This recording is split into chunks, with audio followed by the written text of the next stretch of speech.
नमस्कार, स्वागत है। आप देख रहे हैं डॉक्टर साहेब। मैं हूं विजय कृष्ण राज। हमारे साथ मौजूद हैं डॉक्टर BK चौधरी। डॉक्टर साहब पटना PMCH में रेस्पिरेटरी मेडिसिन विभाग में एसोसिएट प्रोफेसर हैं। इसके अलावा ये पटना के जाने माने जनरल फिजिशियन हैं। बहुत बहुत स्वागत है डॉक्टर साहब हमारे चैनल पर।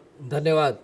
हाँ, डॉक्टर साहब से आज जानने की कोशिश करेंगे कि डायबिटीज़ कितने प्रकार का होता है। अमूमन डायबिटीज़ 1 और डायबिटीज़ 2 टाइप, टाइप 1 और टाइप 2 के बारे में आप लोगों ने सुना होगा। हर कोई जानता है टाइप 1 टाइप 2 टाइप।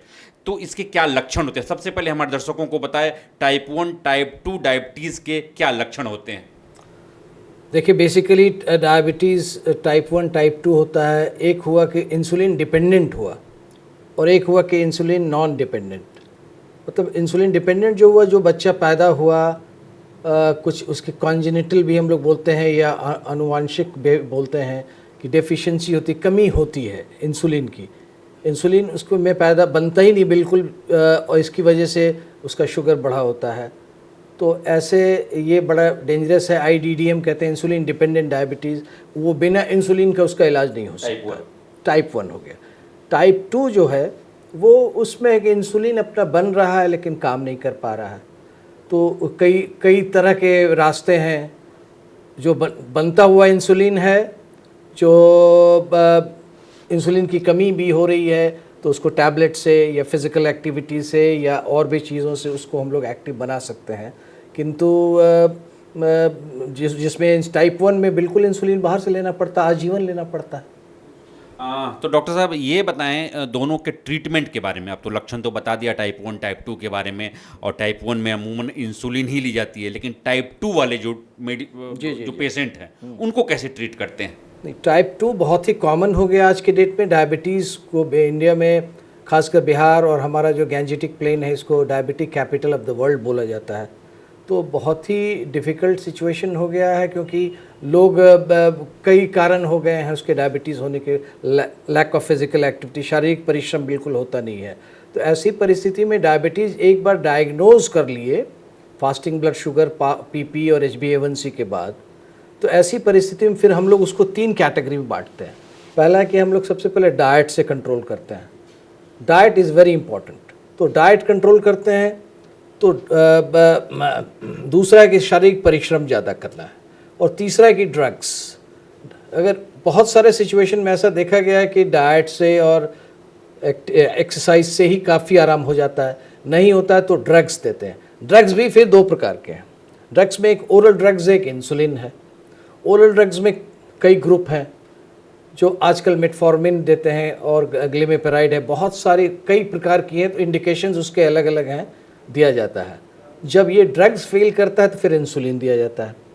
तो ऐसा है कि एक डिफरेंट हेडिंग्स में है कि डाइट कंट्रोल, शारीरिक परिश्रम बढ़ाना, ड्रग्स देना, फाइनली इंसुलिन देना। तो ये ट्रीटमेंट प्रोटोकॉल हुआ टाइप 2 डायबिटीज़ का, जो नॉन इंसुलिन डिपेंडेंट, मतलब इंसुलिन पे डिपेंडेंट नहीं है ऐसा इलाज। जैसे पहला ग्रुप हमने बताया कि इंसुलिन डिपेंडेंट है, ये दूसरे में इंसुलिन की डिपेंडेंस नहीं है, उस इंसुलिन से बचा भी जा सकता है। डॉक्टर साहब, टाइप 1 में अमूमन आपने कहा इंसुलिन लेनी ही पड़ती है, तो टाइप 1 वाले आजीवन लेनी पड़ेगी। बिल्कुल। तो कैसे वो लोग रहें? मतलब उनके लिए क्या आप खान पान की सलाह देते हैं? और अगर इंसुलिन की डोज मात्राएं बढ़ रही है तो उसको क्या कम किया जा सकता है, या नॉर्मल किया जाता है, या बढ़ता ही चला जाता है? देखिए, बेसिकली उसमें भी मोड ऑफ एक्शन वही है। उसमें भी डाइट कंट्रोल बहुत इंपॉर्टेंट है, शारीरिक परिश्रम भी ज़रूरी है। अब इंसुलिन ले रहा है तो ऐसा नहीं कि इंसुलिन का डोज हमेशा उसका बढ़ता चला जाएगा। सबसे इंपॉर्टेंट है मॉनिटरिंग। इसको SMBG कहते हैं, self monitoring of blood glucose. आजकल की प्रकार का मशीन भी आ गया है जो उसके इम्प्लांट का लगा दिया जाता है, या आजकल बहुत सारा मशीन आ गया है जिसको लगा दिया गया, तो दिन भर का मॉनिटरिंग होता है और उसी के अनुसार उसको इंसुलिन दे दिया जाता है। तो ऐसे सिचुएशन में बहुत ही इम्पोर्टेंट है मॉनिटर करना। मॉनिटरिंग सही रहेगा तो इंसुलिन का खुराक नहीं बढ़ेगा।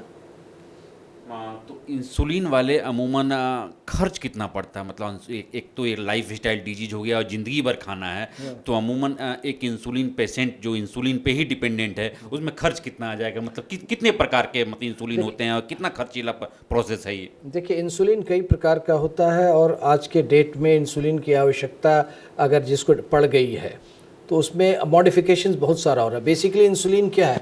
जो प्रोटीन का एक बिल्डिंग ब्लॉक होता है अमाइनो एसिड्स, कई प्रकार के अमाइनो एसिड्स को जोड़ के इंसुलिन बनता है।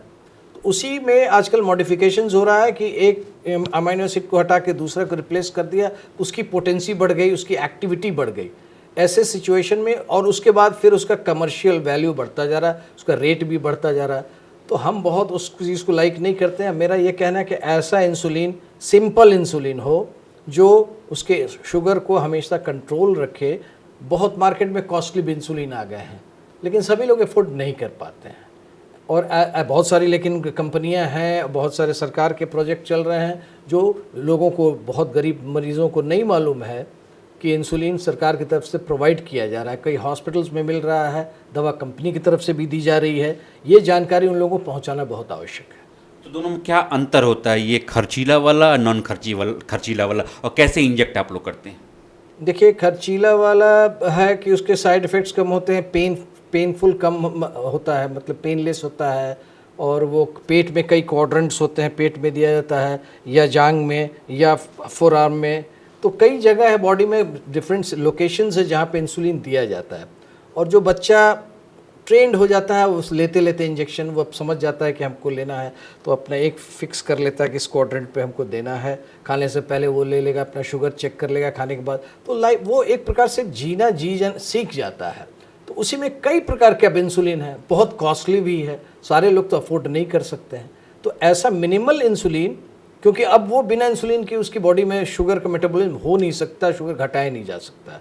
तो ऐसे सिचुएशन में इंसुलिन कॉस्टली भी होता है, सस्ता वाला भी होता है, मीडियम भी होता है। तो सस्ता वाला इंसुलिन से भी काम चल सकता है, लेकिन सरकार की तरफ से भी प्रावधान है, कई कंपनियां भी प्रोजेक्ट चला रही हैं। तो ये लोगों को जानकारी होनी चाहिए।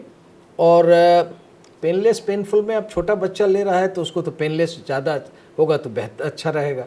अब बिल्कुल ही पेनफुल रहेगा तो उसको लाइफ से अवर्शन हो जाएगा, बहुत डिप्रेशन होगा, बहुत सारे साइकेट्रिक, साइको एनालिटिक्स के पास हम लोग को भेजना पड़ता है। तो इंसुलिन बेसिकली है तो कम्बरसम प्रोसेस, पेनफुल प्रोसेस। ये बहुत अच्छी चीज़ तो मजबूरी है, अब आवश्यकता। लेकिन अभी कई प्रकार के रिसर्च आ रहे हैं, जैसे नेजल इनहेलेशन वाला इंसुलिन आ रहा है या ओरल इंसुलिन आ रहा है। तो रिसर्च के स्टेज में है और हमको लगता है 1-2 साल के अंदर काफ़ी बड़ा इस पर विस्फोट होने वाला है। हाँ, डॉक्टर साहब अभी बता रहे थे टाइप 1 और टाइप 2 डायबिटीज़ के बारे में। टाइप 1 को कैसे ट्रीट करें, टाइप 2 को कैसे ट्रीट करें। टाइप 1 वाले अमूमन इंसुलिन उनको लेना ही पड़ेगा। इंसुलिन भी कई प्रकार के हो गए हैं, कम खर्च वाले, अधिक खर्च वाले। ये आपको तय करना है आपको कैसा इंसुलिन लेना है। और टाइप 2 वाले के लिए इन्होंने बताया कि कई प्रकार के मेडिसिन आ गए हैं जिसके तहत आप अपना इलाज कर सकते हैं। लेकिन फिर मैं बता रहा हूँ, अपने से इलाज बिल्कुल ना करें, किसी एक्सपर्ट डॉक्टर के पास जाएं, उनसे दवा लिखवाएं, उनसे दवा लें। इंसुलिन भी खुद से ना लें, डॉक्टर के एडवाइस के साथ ही इंसुलिन लें। इस एपिसोड में फ़िलहाल इतना ही। अगले एपिसोड में आपसे फिर से मुलाकात होगी। यदि आपने अभी तक हमारे चैनल डॉक्टर साहब को सब्सक्राइब नहीं किया है तो तुरंत कर लें। आप हमें फेसबुक पेज पर भी लाइक और कमेंट्स कर सकते हैं। धन्यवाद।